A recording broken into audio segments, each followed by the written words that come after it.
US films present. बोला बोला छठी मैया की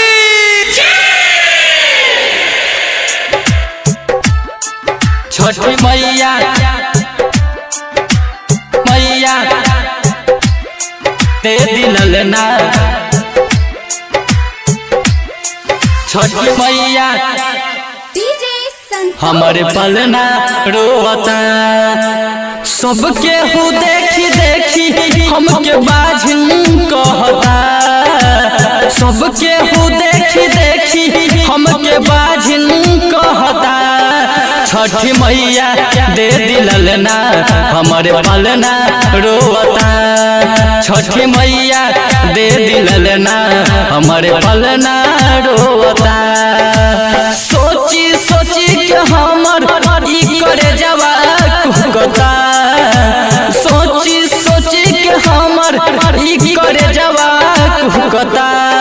छठी मैया दे दिलल ना हमारे पलना रोता छठी मैया दे दिलल ना हमारे पलना रोता छठी मैया मैया दे दिलल ना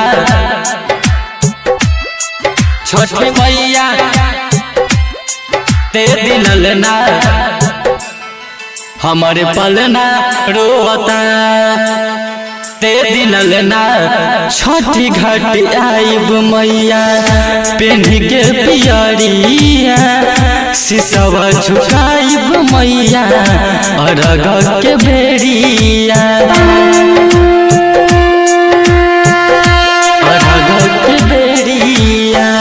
छठी घाट आइब मैया पेन्ही के पियरिया सिसवा झुकाइब मैया अरग के बेरिया देखी न मैया अखिया से हमर लोरवा गिरता देखी न मैया अखिया से हमर लोरवा गिरता छठी मैया दे दिलल ना हमारे पलना रोता छठी मैया दे दिलल ना